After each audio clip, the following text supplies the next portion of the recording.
¿Me escuchan, alumnos? Sí, doctor. Sí, doctor. Ok, gracias. Vamos a ver.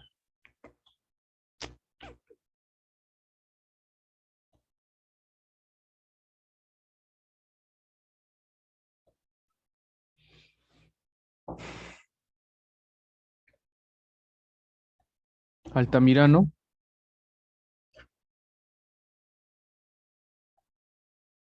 Arela, Presente, profesor. Asparren, Presente, doctor. Burgos, Presente, doctor. Castillo Carrillo, Presente, doctor. Castillo Velázquez, Presente, doctor. Cervantes, Presente, doctor. Flores, Presente, doctor. Huamán,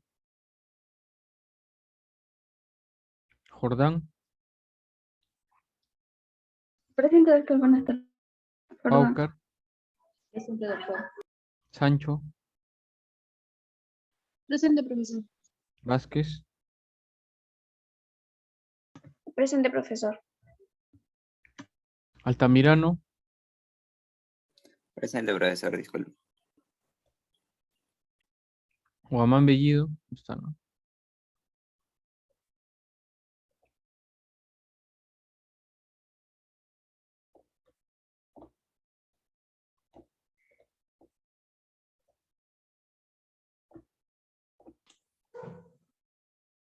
Profesor, me acabo de unir. No sé si me podría pasar la lista, por favor. Aún no llama, Daine, no te preocupes. Al Ok, 3 a recién nos va a llamar. gracias, Yulisa.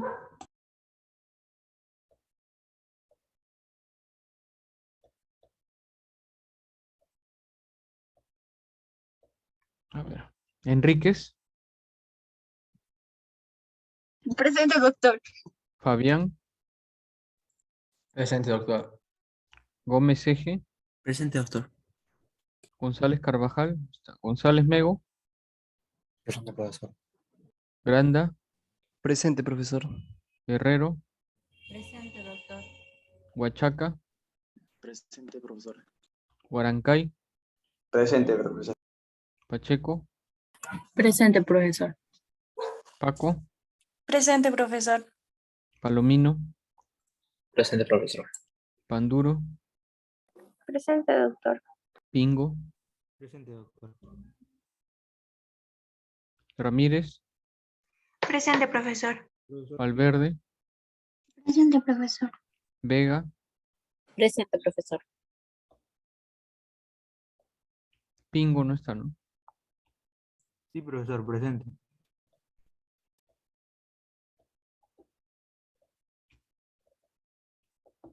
A ver.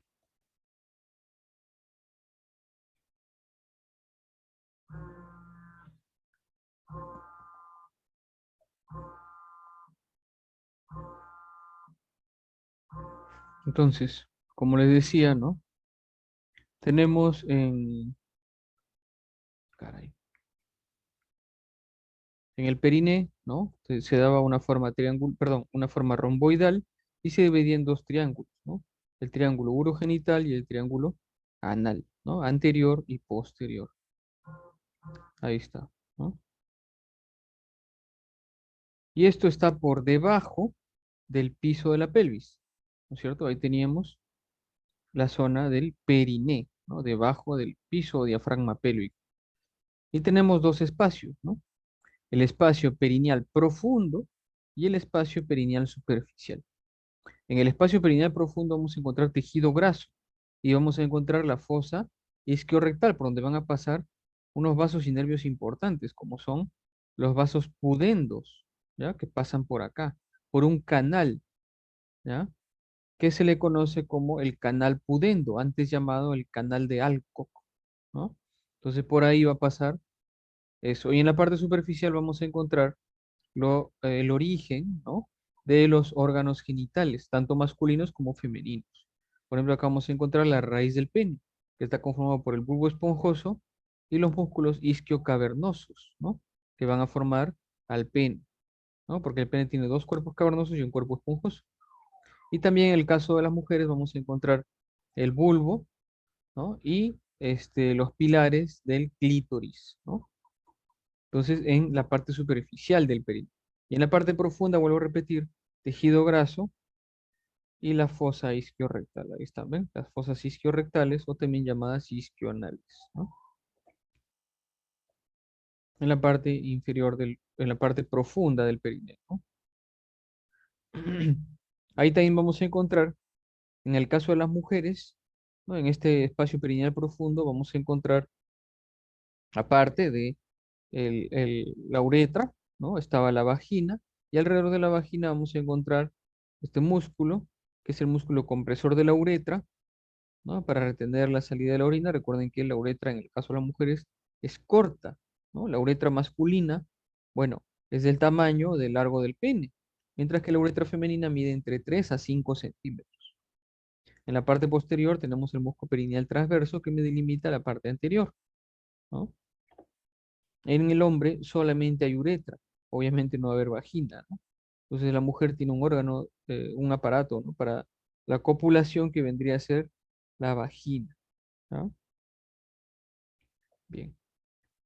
El peritoneo también va a caer encima de los órganos pélvicos. ¿Ven? Todo esto que se está dibujando acá es el peritoneo, ¿ya? Que está pasando por encima.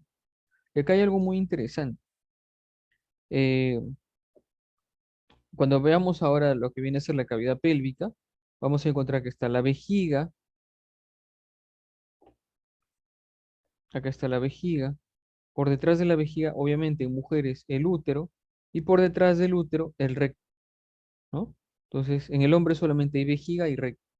En las mujeres hay vejiga, útero y recto.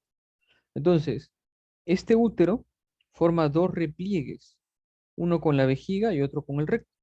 Entonces, el que está hacia la vejiga se le llama el receso vesicouterino, porque está entre la vejiga y el útero, o también llamado fondo de saco vesicouterino. Y el que está entre el útero y el recto se llama el receso recto uterino, o también llamado fondo de saco recto uterino. ¿Ah? Ahora, ¿por qué es importante esto? Sobre todo el de atrás, el fondo de saco recto uterino. Cuando veamos el útero, ¿no? Vamos a describir más esto. Vamos a ver que sale de acá las trompas de falopio, que serían estas de acá, y acá tenemos los ovarios, ¿no? Entonces, cuando una mujer tiene un embarazo ectópico, muchas veces se debe a que el óvulo se ha fecundado acá, ¿no? O sea, entrando hacia lo que vendría a ser las trompas uterinas, ¿no? O trompas de falopio. Entonces, ¿qué pasa?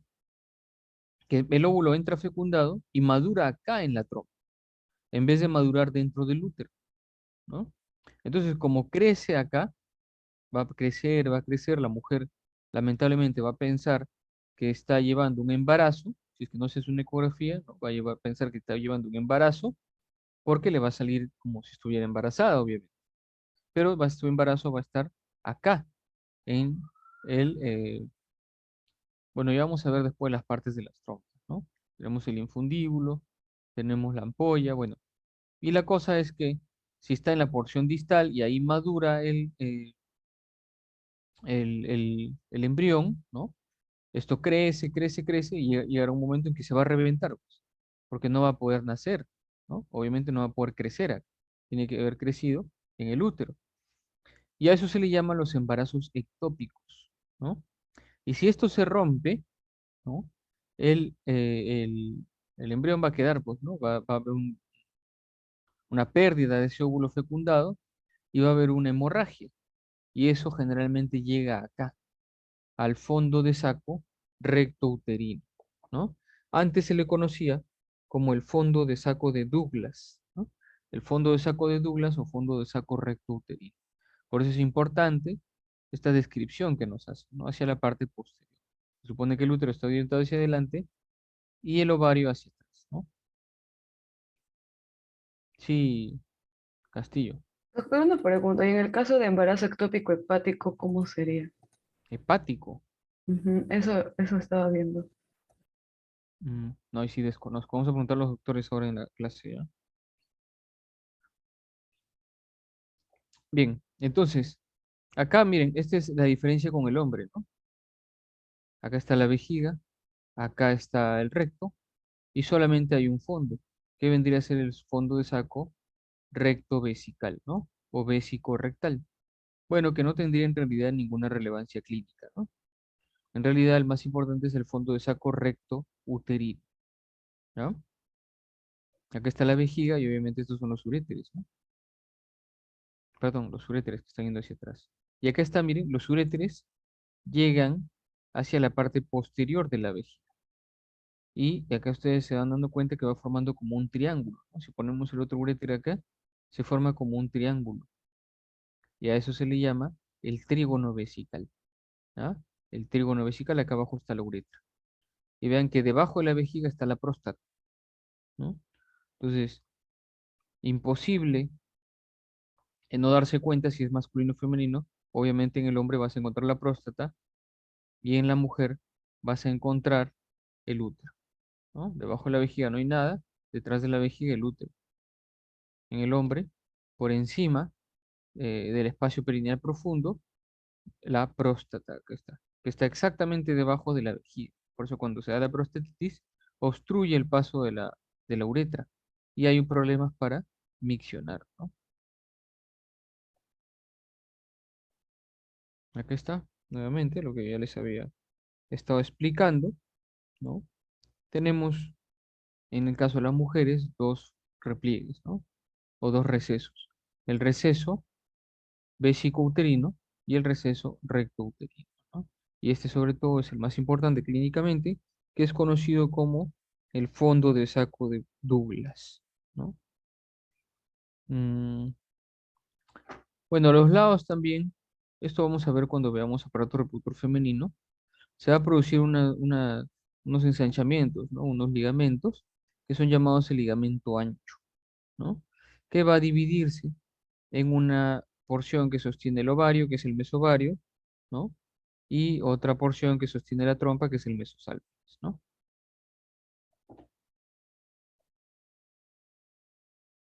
En el caso del hombre, solamente el fondo de saco recto vesical, ¿no?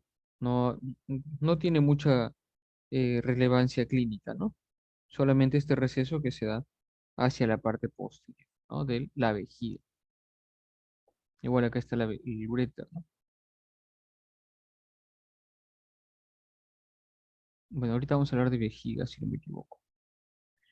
Porque les iba a mencionar que, miren, acá está el uréter, desciende, entra a la cara posterior de la vejiga y hacia la parte inferior tenemos la uretra, ¿no? Por este lado estaría el otro agujero del otro uréter, ¿no? Entonces la vejiga se empieza a llenar de atrás hacia adelante, ¿ya? Pero antes del nacimiento, nosotros teníamos un conducto por acá, hacia la parte anterior, que se va obliterando, ¿no? Que viene a ser el pliegue umbilical medio, que está acá, que desembocaba en el ombligo y era conocido como el uraco, ¿no? Entonces acá tenemos las U, uréter, uretra, uraco, que ya, bueno, está obliterado. Bien, justo, ¿no? Hablando de la vejiga urinaria, entonces vamos a mencionar, ¿ven? Ahí está lo que le decía, ¿no? La vejiga se va llenando hacia adelante y hacia arriba.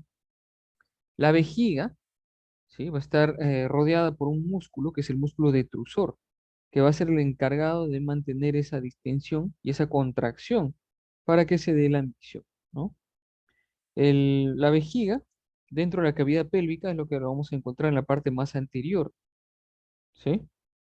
Ahora, esta vejiga se encuentra por detrás de la sínfisis del pubis, ¿no?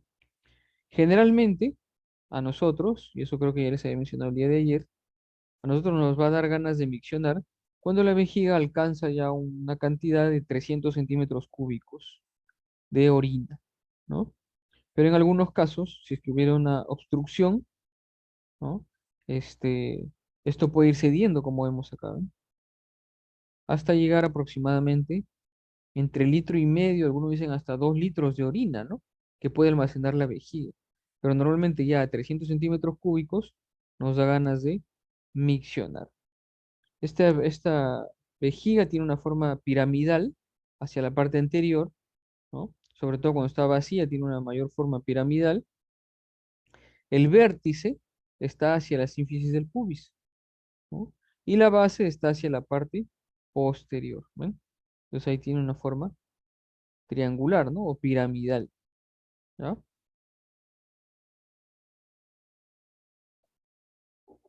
Ahí está, ¿ven? Está la base y hacia adelante el vértice, ¿no? Que le va a dar una forma piramidal. También en la parte posterior, como les dije, vamos a encontrar el ingreso de los uréteres, ¿no? La cara posterior, y hacia la parte inferior y posterior, la salida de la uretra. Entonces por acá va llenando la orina, y este espacio es el que se va llenando cuando va entrando la orina, y luego va llenándose hacia adelante y hacia arriba, ¿no? Por eso es que esta zona, que se forma entre los uréteres y la uretra, por donde va llegando, va pasando la orina, se le conoce como el trígono vesical, ¿ya? El trígono vesical. Este, esta vejiga va a tener una cara superior que va a estar recubierta por peritoneo, ¿no? Y como les dije, hacia la parte anterior vamos a encontrar un rezago, ¿no? De lo que era el uraco, que corresponde al ligamento umbilical medio. Hacia la parte anterior e inferior, esto va a ser convexo, ¿no? Y en el caso del hombre, va a estar sostenido, ¿no? Por el ligamento puboprostático, que es el que sostiene a la próstata, ¿no? En la mujer no hay ligamento puboprostático, ¿no? O sea, hay un ligamento que viene desde el pubis, ¿no es cierto? En el caso de los hombres, va a haber un ligamento que va del pubis y sostiene la próstata, ¿no? Entonces rodea acá sosteniendo la próstata. Entonces se llamará puboprostático. Y por ahí entonces también sostiene la vejiga. Pero en el caso de las mujeres que no tienen próstata, obviamente, este ligamento se dirige rodeando la base de perdón, la parte inferior de la vejiga y se le llama ligamento pubovesical, ¿no? Va de la parte posterior e inferior de la sínfisis púbica rodeando la parte inferior de la vejiga hacia la uretra, ¿no? Entonces, en el hombre, ligamento puboprostático, en la mujer, ligamento pubovesical.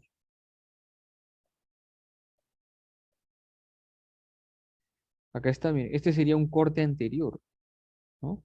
Este sería una vista anterior. Va a tener, miren, una fascia externa, luego va a tener esta parte de acá, que vendría a ser la capa muscular, que es músculo liso, ¿no? Que corresponde al músculo detrusor de la vejiga. Se llama músculo detrusor, ¿ya? Internamente vamos a encontrar la mucosa, ¿no? Entonces, en esta mucosa, en esta vista, que han cortado la parte anterior, estamos viendo la vista posterior, vemos cómo ingresan los uréteres, ahí está el agujero de los uréteres, y esa es la parte inferior, el agujero de la uretra, y me está formando el trígono vesical.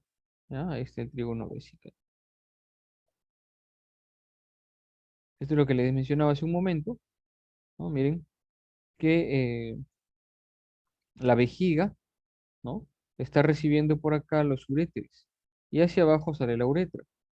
Pero en algún momento había una proyección que se daba hacia el ombligo, que era el uraco, y ese me va a dar el pliegue umbilical medio, ¿no? Y a los lados de esto vamos a encontrar otros pliegues por donde va a pasar las arterias epigástricas inferiores, ¿no? Ahí está, ¿ven? Pliegue umbilical medio por donde pasaba el uraco. Acá tenemos el pliegue umbilical medial y el pliegue umbilical lateral. Vamos a encontrar tres pliegues. Parece que acá está explicado. Pliegue umbilical medio. Bueno, no dice, ¿no? Pero miren que se continúa hacia el ombligo. Este es el uraco. Acá está desde adentro, ¿ven? La vejiga urinaria. Lateral a esto, pliegue umbilical medial, que era la arteria umbilical, ¿no? Por ahí pasaba la arteria umbilical, que bueno, al momento de nacer nos han encontrado el cordón umbilical, por lo tanto esto deja de ser permeable y ya no va a ser arteria umbilical, pasa a ser ligamento umbilical, ¿no? Porque era el ligamento que ha dejado la arteria umbilical.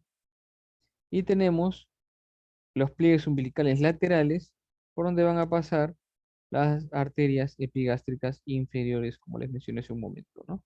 Entonces ahí tenemos pliegue umbilical medio, medial y lateral, ¿ya?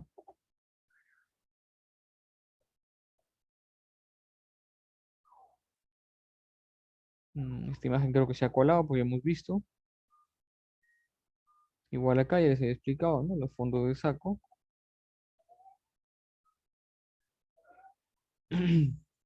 Y por acá, a ver, estamos viendo la vejiga, ¿no?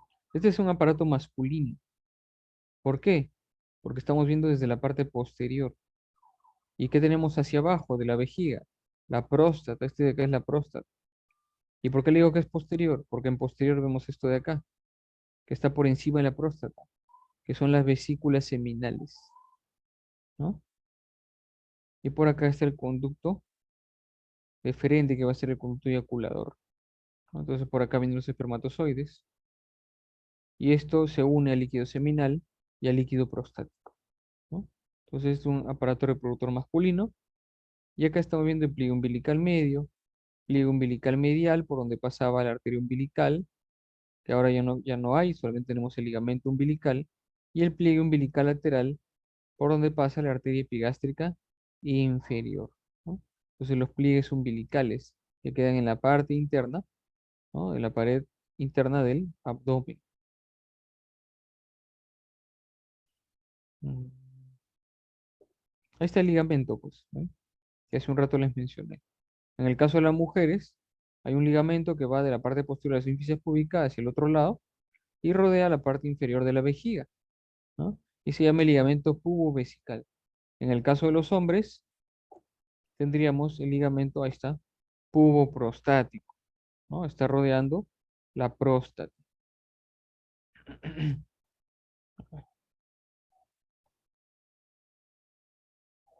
Ya saben que la vejiga tiene una capa serosa, una capa muscular y una capa mucosa que les había dicho hace un rato, ¿no? Y por último, vamos a ver la ramificación de la arteria ilíaca, ¿no? La arteria ilíaca común se va a dividir en ilíaca externa y en ilíaca interna, ¿ya? La arteria ilíaca interna se divide en dos troncos, un tronco posterior y un tronco anterior, ¿ya? Tronco anterior y tronco posterior.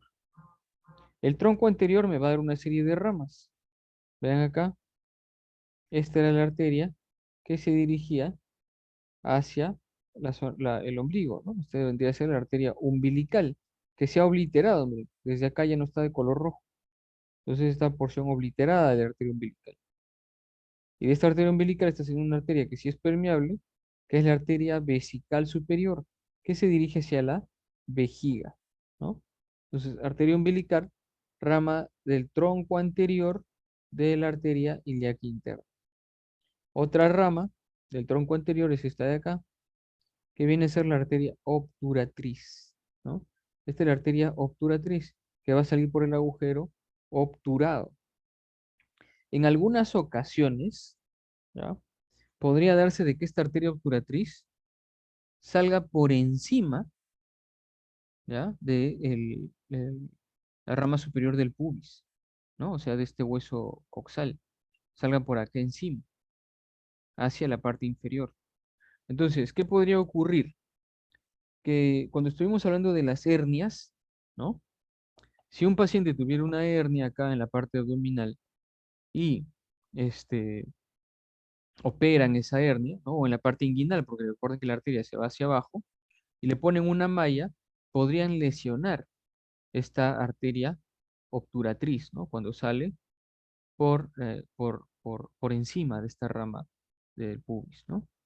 Y a esto se le conoce como la corona mortis, ¿no? La corona mortis. Luego tenemos otra rama del tronco anterior, que es la arteria vesical inferior. Se va dirigida hacia la vejiga, ¿no? Hacia la parte inferior de la vejiga. La arteria vesical inferior. Luego tenemos otra arteria, que viene a ser la arteria rectal media, ¿no? Que se va hacia la zona de los músculos del recto, de la parte inferior, ¿no? Del piso de la pelvis. Y tenemos esta arteria de acá, muy importante, que sale por el agujero ciático mayor y vuelve por el agujero ciático menor, que es la arteria pudenda interna, ¿no? Arteria pudenda interna, rama de la ilíaca interna.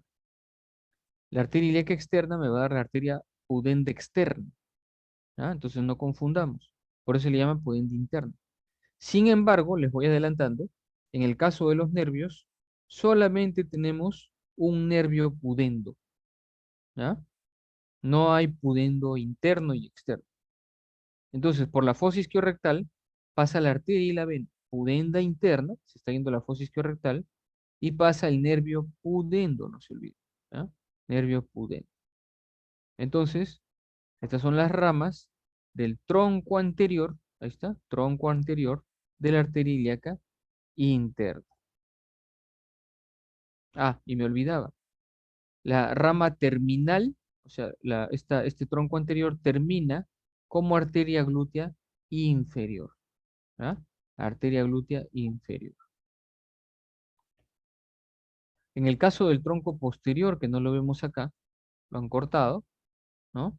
El tronco posterior se va hacia la parte posterior y me va a dar las ramas sacras laterales, ¿ya? Me va a dar las arterias sacras laterales y va a continuar por acá arriba como la arteria glútea superior, ¿no? Entonces el tronco posterior me da la arteria glútea superior y el tronco anterior me da la arteria glútea inferior, ¿no? Recuerden que ayer vimos que de la aorta venía esta arteria de acá, que es la arteria sacra media, ¿no? Y la arteria ilíaca interna, su tronco posterior, me va a dar la arteria sacras laterales, ¿ya? Las arterias sacras laterales. Acá nuevamente estamos viendo la vejiga, ¿ven? Este es un aparato reproductor femenino, ¿no? Vean que acá está la capa serosa, la capa muscular con su músculo detrusor, la capa mucosa, ¿no? Acá están los orificios ureterales, abajo el orificio de la uretra, este es el trígono vesical, ¿no? Entonces, esto vendría a ser la vejiga, ¿no? ¿Y cómo diferenciamos entre el hombre y la mujer? Obviamente, pues, ¿no? No va a haber próstata, ¿ven? Acá no hay próstata. La uretra femenina es más corta, la uretra masculina es más larga. Por eso es que, miren, acá está la vagina, acá nomás está el orificio eh, uretral y acá nomás está el recto, ¿no? Recto, vagina y uretra. Bueno, me imagino que ustedes ya lo saben, pero siempre es bueno repetir. Cuando las damas se limpian después de miccionar, tienen que limpiarse de adelante hacia atrás, ¿no? Porque estamos viendo acá la porción superficial del periné femenino, ¿no? Entonces se deben limpiar de adelante hacia atrás, porque los gérmenes se vayan hacia la parte posterior, ¿no? Y hacia el ano, bueno, no va a haber problema. Pero cuando se limpian de atrás hacia adelante, están arrastrando los gérmenes, sobre todo teniendo en cuenta que el ano tiene bastantes microorganismos, ¿no? El recto ano es la zona más contaminada.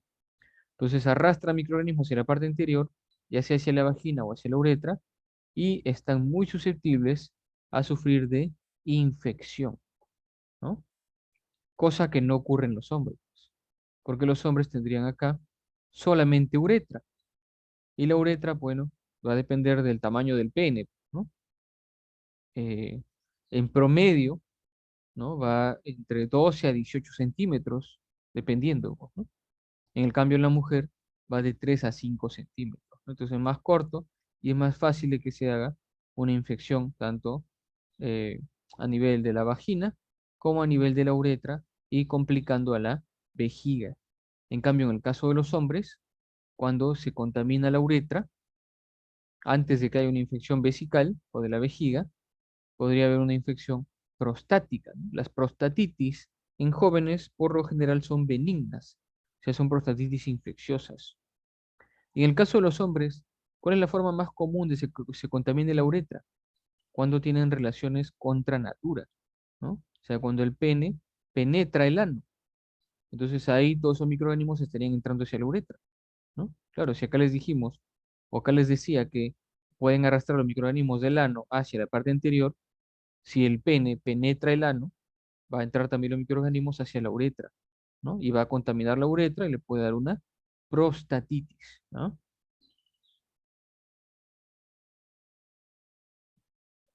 Mm, Acá estamos viendo, ¿no? Un paciente que le están haciendo un procedimiento debido a una lesión a nivel de la vejiga, ¿no? Ha tenido una perforación a nivel de la vejiga, ¿no? Bien, ya veremos en la práctica. Esto es cuando el uraco no se cierra, miren, ¿ven? Entonces acá está el uraco persistente, ¿no? Entonces miren cómo ha salido. Ojo, este es su pene, ¿no? Y por acá arriba está saliendo y acá está el cordón umbilical, ¿no? Como el uraco se ha quedado persistente. Entonces, como les decía, ¿no? Inicialmente, cuando vamos desarrollando la etapa embrionaria, la vejiga va desembocando por acá, por el uraco, ¿no? Que luego va a ser el pliegue umbilical medio. Entonces, nosotros ya eh, vamos formando el aparato genital y va saliendo pues la uretra y ya miccionamos a través de la uretra, ¿no? Pero si no se cierra el uraco, se queda el uraco persistente, ¿no? Y va a generar también una prolongación acá como una dilatación porque va a llenar la orina. Entonces, el paciente tiene que operar, ¿no? Y terminamos con el recto, ¿no? El recto también está dentro de la cavidad pélvica. Vean, tiene una forma lisa, ¿no? No tiene tantas austras, por eso se llama recto, ¿no? No tiene las austras que tiene el colon. Y termina a nivel del ano, ¿no? Entonces tenemos recto y ano, ¿no? El recto, internamente, vamos a ver que tiene unas prolongaciones, unas proyecciones, una especie de pliegues, ¿no? Que son las curvaturas. Tiene una curvatura superior, una curvatura inferior y una curvatura media, ¿no? La superior y la inferior se dirigen hacia la derecha y la media se dirige hacia la izquierda, ¿no? Estas también son llamadas las válvulas rectales, antes llamadas como las válvulas de Houston. Se escribe Houston, ¿no? H-O-U-S-T-O, ¿no? Las válvulas de Houston. Entonces, acá vemos cómo desciende el recto y luego hay una dilatación, ¿no? En la parte inferior, lo que se conoce como la ampolla rectal, ¿no? Entonces tenemos la ampolla rectal. Y estas son las válvulas rectales, ¿no? Vamos a ver la otra imagen. Ahí está, válvula rectal superior, válvula rectal media, válvula rectal inferior. Dos derechas, una izquierda, ¿no? Acá estamos viendo el recto, miren. Acá termina el colon sigmoide y comienza el recto con sus válvulas, ¿no? Sus válvulas de Houston. Que, bueno, se dirige, ¿no? Este recto hacia la parte inferior y terminamos a nivel del conducto anal, ¿ya? A nivel del conducto anal. A ver, no sé si tenemos una imagen del conducto anal. Acá está, ¿no? Entonces, mira, acá estaba el recto, ¿no? Que tiene su mucosa, ya no tiene, miren, estos pliegues circulares o semilunares, perdón, ya no tiene pliegues semilunares, solamente tenemos las válvulas superior, media e inferior, conocidas como las válvulas de Houston, y esto va a terminar a la parte inferior de la ampolla rectal, ¿no? En la parte inferior de la ampolla rectal vamos a encontrar este espacio que se le conoce como el conducto anal, que mide alrededor de 3 a 3,5 centímetros, ¿ya? Vamos a encontrar en la parte interior, ¿no? Una mucosa muy parecida a la del recto y unas proyecciones que se dan entre el ano y el recto, ¿no? Que se conocen como las columnas anales. Y estas columnas anales forman unos pliegues semilunares que vemos acá, ¿no? Y a eso se le llaman las válvulas anales, ¿no? Eso se le llaman las válvulas anales, ¿sí?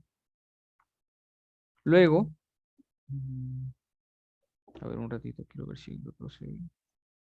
Acá está, ¿ven? Acá están las columnas anales, ¿no? Y van a formar las válvulas anales que están acá, ¿sí? Entonces, Estas válvulas anales, ¿no? Van a dejar unas depresiones por encima, que serían estas de acá, que se le llama el seno anal, ¿no? O los senos anales, ¿no? Son las depresiones que están por encima de estas válvulas anales. Luego, ¿no? Me va a delimitar este relieve que se ha dibujado acá, miren, justamente a la altura de la válvula anal, ¿no? Donde encontramos la base, se podría decir, de las columnas anales, hay un relieve acá, este de acá, ¿no? Y a eso se le forma como una línea que se le conoce como línea pectínea o la línea pectinada. Ahí está, la línea pectinada, que me delimita esta zona que está debajo, que es conocido como el pecten anal, ¿no? Tiene el pecten anal, que tiene otra coloración, ¿no? Es una coloración más clara en realidad, porque tiene un epitelio escamoso, ¿no? Y justamente hacia la parte más inferior, ¿no? Se delimita este pecten anal con el orificio anal externo, ¿sí? Y acá se forma entonces una diferencia de coloración, porque esta va a ser en el orificio anal externo, ¿no? En la abertura anal vamos a encontrar la piel, o sea, este es color nuestra piel. Y hacia adentro estaba el pecten anal, entonces hay una diferencia acá, se podría decir de tono, ¿no? Entonces, esta línea que delimita el pecten anal con el orificio anal externo o la abertura anal se le conoce como línea anocutánea o línea alba, porque viene a ser una diferencia de un tono más blanco, ¿no? Entonces tenemos línea alba, línea anocutánea, que es de color blanco, ¿no? A partir de ahí ya encontramos un orificio anal, pero que está formado por la piel de nuestro cuerpo, ¿no? O sea, es la misma piel que se introduce acá, ¿no? Y miren que hacia los lados encontramos los esfínteres anales, ¿no? Tenemos un esfínter anal externo, que es el que vemos acá, que se diferencia del esfínter anal interno, que es este. ¿Ven? El esfínter anal interno es músculo liso.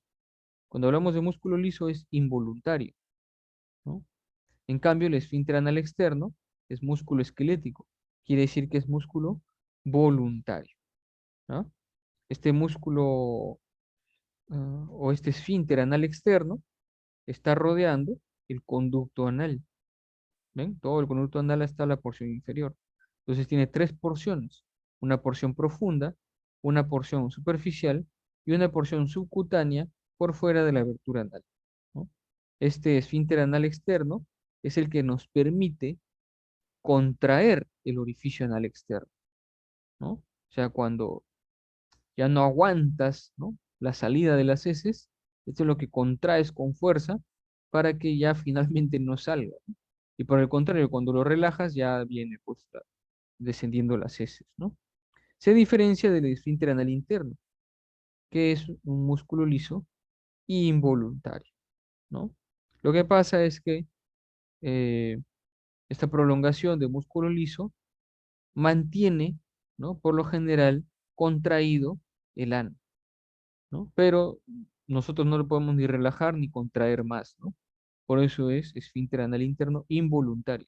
Y el externo sí es voluntario, ¿no? Y miren que por encima vamos a encontrar al músculo elevador del ano. Recuerden que el músculo elevador del ano también hacía compresión para hacer una angulación, ¿no? Y evitar también que salgan las heces, ¿no? Ahí está todo lo que les he mencionado. Mira, acá está, ¿eh? Las columnas, ¿no? La línea pectínea o pectinada, por debajo está el pecten, ¿no? Las válvulas, la línea no cutánea, y acá está el ano, ¿no? El orificio anal externo. Acá estará el músculo liso involuntario o esfínter anal interno, y acá está el esfínter anal externo, que es voluntario, ¿no? Encima vamos a encontrar, ya saben, en la zona glútea, bastante tejido graso y luego la piel, ¿no? Igual acá, ¿no? Ahora, lo que sí es importante mencionar, ya para terminar, es la irrigación del recto, que nos habíamos olvidado. La irrigación del recto va a estar dada por las arterias rectales superiores, medias e inferiores. Le menciono porque la vez pasada nos habíamos quedado solamente en arterias rectales superiores, que eran ramas de la mesentérica inferior. Las arterias rectales inferiores van a venir de la arteria pudenda interna. ¿Ya? Cuando veamos que la fosa isquiorrectal viene de la arteria pudenda interna, van a ver que hay una rama que se va hacia la parte inferior. Y eso se llaman las arterias anales o rectales inferiores. Y las arterias rectales medias son ramas de la ilíaca interna, pero del tronco posterior, ¿no? De la arteria ilíaca interna. Acá están los músculos que están rodeando, ¿no? La zona del ano. Ah, bueno, y les había dicho, ¿no? Acá está, miren. A ver, ¿cómo está por acá? Acá está la arteria mesentérica inferior y terminamos en la arteria rectal superior. Ahí está.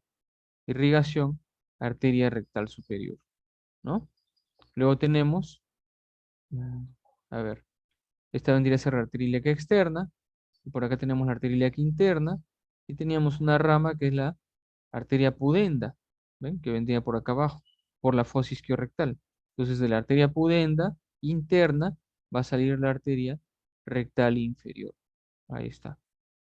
Y del tronco posterior de la arteria pudenda interna, perdón, de la arteria ilíaca interna, debería salir la rectal media. No acá está, ¿ven? Este es el tronco posterior y acá está la arteria rectal media.